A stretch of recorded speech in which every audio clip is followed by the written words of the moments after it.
everybody, Cinema Sick this year with another weekly watch video for you, where we take a look at everything I've recently been watching, and I briefly discuss those titles. So like always, let's just get right down to it, and take a look at everything I've been checking out. So the first thing I checked out, I was pretty excited about this, finally finished up this week, and that was Young Justice Season 2, Part 2. And this is it. This is the end. No more Young Justice, which is a shame. This was an absolutely fantastic series. I love that it's about, not necessarily about the Justice League. I mean, it definitely involves the Justice League very much, but it's about the younger group, the basically all the sidekicks and the teenagers and maybe like 20-something-year-olds coming into their own and becoming part of the Justice League. And I absolutely loved it. And this season was great too, because this season takes place, I think it was 5 years after the first season. Things have definitely changed. I thought it was kind of weird in the beginning when the Justice League was like kind of like sent away and they were like on trial and whatnot. We heard about them every so often, but the major Justice League, Batman, Superman, Wonder Woman, Green Lantern, Martian Manhunter, and all those people, not really seen very much throughout this season. At first I thought that was kind of strange. Like, what's that about? But as the season progressed, I got what they were doing. They were really trying to show these kids could handle things on their own, and they really did, because there was a, as it says right here, invasion. That's what happened. There was an invasion of the world, basically, and the world was going to be taken over, and the shit was hitting the fan, and things weren't going so well, and they basically saved the Earth. These kids save the Earth, and of course, once the Justice League comes back, they basically say, you know what, you guys are officially part of the team. You're officially 100% equal to us. You're part of the Justice League. You can come up to the Watchtower now. You guys are in. So it was really, really cool. Loved it. A fantastic series. It's a shame they ended it. I can't believe they ended it only in 2 seasons, because it was great. I would have loved to have seen this keep going. I would have loved to see more characters come in. I love the fact that Static Shock comes into this. That's so awesome. Would have loved to have seen just more and more characters come into play. But unfortunately, this was it. This was the last season. They did leave it open for a cliffhanger. They certainly left it open for more to come, and I would love to have seen it, but what are you going to do? So, Young Justice, first season and second season, brilliant. I'd highly recommend it. If you're into DC animation, there's no reason why you shouldn't want to check this out. It was a great, great series, and again, I can't believe they only let it go for 2 seasons. It should be still going on to this day. They should have just kept this going. Such a brilliant show. I love the hell of it, and I cannot recommend it enough. If you're a DC Comics fan, you love the animated series, you got to check this out. Then I checked out some Stallone with Bullet to the Head, which apparently a lot of you hated. When I posted that I was watching this one, so many comments about how bad this movie was. I didn't think it was all that bad. I thought it was alright. It was a fun movie. I didn't think it was anything amazing. I didn't think it was anything like overly fantastic. It was just alright, but I didn't hate it. By no means would I say that I hated this movie. It was an enjoyable movie. It's Stallone teaming up with a cop, basically, although Stallone's definitely not a good guy. Certainly a bad guy in this, but to get things done, has to team up with a cop, and it's very interesting to see where things go from there. And I liked it. Some people were saying there wasn't enough action. Some people were saying, too much dialogue and story. I don't know. I thought it was very interesting, very enjoyable. I liked the ending. I liked it. It's not a super packed, action-packed movie, but it definitely has quite a bit of action in it. I think Stallone does a great job. I'm not sure what people were expecting. I'm not sure what people wanted from this. I don't know. I guess they just wanted more. All in all, I thought it was a decent story. Maybe a bit long, but well, you see, it's the thing. It's only, all right, maybe I shouldn't say that. It's only 92 minutes. It felt longer than that. So, all right, maybe that's what people had a problem with it. It was slow at times, and even though it's only an hour and a half long, it did feel like it was maybe like 2 hours. I swear it was 2 hours, but now I see it's only 92 minutes long, so I was wrong. But okay, fine. It is slow at times. It does seem to drag on a little bit, but again, I didn't mind that, because I personally enjoyed the story. I didn't have anything wrong with the story at all, and even though the fact that I did think it seemed longer than it was, I still enjoyed it and would recommend it if you're a Stallone fan. Now, apparently it's not going to be for everybody. A lot of people are going to disagree with me. A lot of people disliked this film, but I thought it was all right, and regardless of what everybody else says, I would recommend it. Then I watched some Andy Sedaris films, and I really wanted to get around to watching all of these, but only ended up watching 2 of them out of this collection. I ended up checking, what did I watch? Malibu Express, and I watched Hard Ticket to Hawaii. out of these 12 movies here. And from what I've seen thus far, this is going to be a very interesting set to get through. It's softcore porn, basically. Softcore porn with R ratings. And it was funny, I actually was reading up on like some people's reviews of this, and I think some guy from like TV Guide or something like that, his quote was, I can't believe this movie got an R rating since it's just softcore porn or something like that. It was pretty funny. And it was. Now, Malibu Express, it was a stupid story. I'm sure these are all stupid stories. So far, they've all been. Malibu Express, dumb story. It's a ridiculous, like, crime caper sort of movie, and it's just stupid, but plenty of ridiculous cheesiness to just keep you going. Plenty of TNA as well. I mean, every scene's got tits and ass in it. Every single scene. I don't think there's a scene in that movie without boobs and ass, but I'm not complaining. So it wasn't anything great. It is what it is, but it was enjoyable to at least some extent.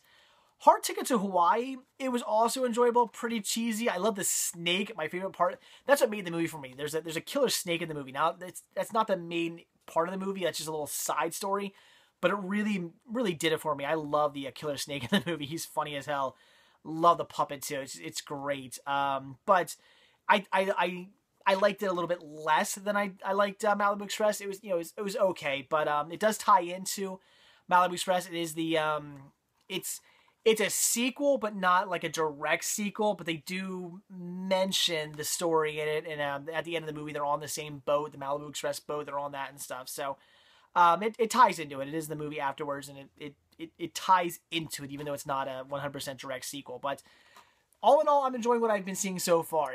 They're just cheesy as hell, there's ridiculous cheese, and it's basically softcore porn. That's what you're getting here. You're getting a really cheesy softcore porn that somehow got an R rating, and it is what it is. So I love cheesy movies, so I've been enjoying the hell out of these. I can't wait to watch the other 10. I'm sure they're going to be just as cheesy and just as ridiculous. So great set. $5 for this at Kmart. I'd recommend picking it up. Now this was awesome. This was long as hell. This is a 400-minute documentary. This took forever to get through, but it was totally worth it. It took me 3 days to get through this. I watched part of it one day. I think I finished like one disc one day, and then it took me like 2 days to get through the next disc because I was kind of busy. So it took me a while to get through this documentary, and that is Crystal Lake Memories, The Complete History of Friday the 13th. This was an awesome documentary. Now, I do already have His Name Was Jason. I've seen it many a times, but this is an all-new documentary, although there are like little tiny bits and pieces that I'm pretty sure were recycled from the His Name Was Jason documentary, but like barely any. I'm talking like maybe in total 30 seconds, 15 seconds of like recycled footage. It's pretty much all new stuff. Very little that I recognize from the other documentaries. So this is great. They go into detail on everything.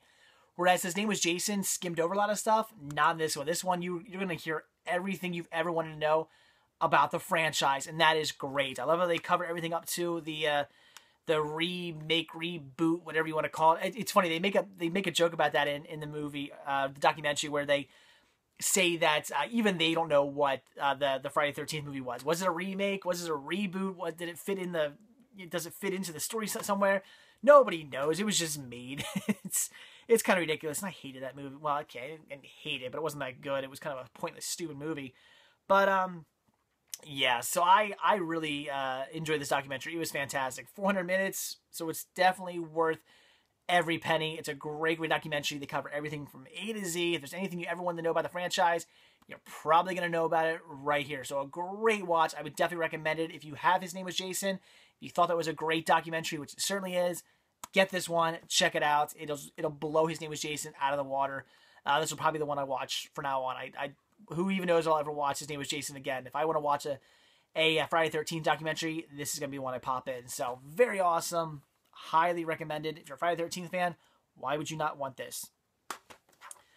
Then I watched Serving Sara. Now, this was interesting. I didn't know what to make of this. I didn't really know what it was. I mean, Matthew Perry, Elizabeth Hurley, sound like a good lineup. It showed Amy Adams on the back here. Also showed we said Ash. Bruce, Don't Call Me Ash Campbell, shows him on the back. So I thought, this looks pretty interesting. Let's see if it's any good. And it was an interesting movie. I mean, I love Matthew Perry. It's a shame you don't see him more. He was like the one actor from Friends who I love seeing him in movies. I just thought he was just fun. He's just a fun actor. That's what I liked about him. He's kind of goofy, but he's fun, and I really enjoy him in movies.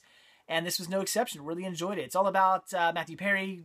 He basically serves people papers to appear in court or if we're getting a divorce or whatnot. So of course Elizabeth Hurley's getting a divorce from her husband, who's Bruce Campbell. He serves her papers, but whatever. They make this deal where she offers him like $1 million to basically forget that he ever served her and to go serve the husband first. Because anyway, it's a long story basically. But basically, they're on the hunt now for Bruce Campbell so they can serve him the papers first, so she can get all this money and whatnot. That's the whole gist, and it's fun, especially since Bruce Campbell plays a major part in this movie, which is awesome, because I just thought Bruce Campbell was just going to show up for like, little bit and that was it. But no, he plays a very major part in this. So does Cedric the Entertainer, which is really cool. So great lineup, fun movie. It's it's cheesy. It's an early 2000s romantic comedy, but it is a good watch. I'd recommend it if you're a Matthew Perry fan. It is worth checking out. Even if you're a Bruce Campbell fan, it's worth checking out. I loved him in this. He plays this Texas cowboy. It's really cool. So good movie, nothing special, but I would recommend it. This is really cool. Definitely want to check this out. Unfortunately, not in 3D, but hopefully someday I'll get the 3D Blu-ray, and that is Nitro Circus, the movie. I do enjoy Nitro Circus. Remember, I used to watch the TV show when it was on TV. I don't think it's on anymore. I don't know. I don't really watch much TV anymore, but I really enjoy this. This is like Jackass meets Stuntman, basically. I mean, Jackass, they do some crazy stunts and whatnot, but nothing that's necessarily going to kill you. I mean, yeah, maybe some of the stunts, but a lot of the stunts they do in Jackass, you might get hurt pretty badly, but whatever. Now this one, it's stunts. They're doing literally death-defying stunts. There's stuff in here that will kill you. I mean, look at this. They're doing backflips and shit on bikes off this huge skyscraper. There's these two big towers that are right next to each other, and they built this ramp and they're flipping off and stuff. There's no nets. There's no airbags or something like that. They fall off. They're dead. In fact, there's a really cool scene where they take a watermelon and they throw it off that building and it hits the ground.